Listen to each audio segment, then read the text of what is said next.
আসসালামু সবাইকে কেমন আছেন? আশা করি সবাই ভালো আছেন। আজকে সন্ধ্যার নাস্তা নিয়ে চলে আসলাম। আজকে বানাবো যে আপনার বুটমুড়ি বানাবো ইফতারি। রোজা নাই, তারপর ইফতারের মধ্যে একটা আয়োজন। এখানে আমি দেখুন আলু করে সিদ্ধ করে মাখার জন্য রেখে দিয়েছি। এখানে সিদ্ধ করা বুট, আর এখানে চনা বুটটা ভাজবো, যেই কারণে এখানে পেঁয়াজটা লাল করা হচ্ছে। এখন বুটের আলুগুলো দিয়ে দিলাম, দিয়ে দিব বুটগুলো। আলুটা একটু ভালোভাবে করে নিই, দিয়ে দিলাম বুটগুলো, ভালোভাবে নেড়ে নিব।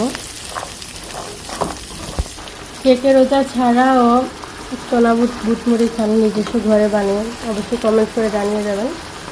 তখন একদিন পর খেতে ইচ্ছা করলো, তাই বানালাম বাড়িতেই নিজেরাই। এখানে এটা আস্তে আস্তে হয়ে যাচ্ছে। আলুর চপের জন্য আলু মাখা হচ্ছে, আলুর চপ বানাবো তাই এখানে আলুর চপগুলো বানাচ্ছে। কিছুটা হয়েও গেছে, দেখুন এখানে কিছুটা হয়ে গেছে। এখানে আমাদের চড়া বুটগুলো হয়ে গেছে একদম। এটা আমাদের বাজারের পেঁয়াজু বলে, ছোটো ছোটো, অনেক মজা, এগুলো অনেকটাই মজা লাগে খেতে। এখানে আমাদের আলুর চপ বানানো শেষ। সুন্দর আসছে, অনেক ঝাল ঝাল করে বানানো হয়েছে আলুর চপটা। এটা হচ্ছে আমাদের সন্ধ্যার নাস্তা।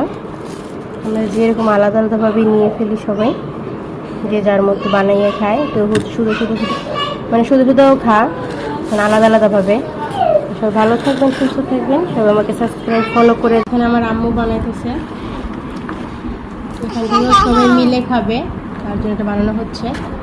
সবাই ভালো থাকবেন, সুস্থ থাকবেন। অবশ্যই আমার ভিডিওটা দেখে যাবেন, যাদেরকে ভালো লাগে অবশ্যই সাবস্ক্রাইব করে যাবেন। ধন্যবাদ।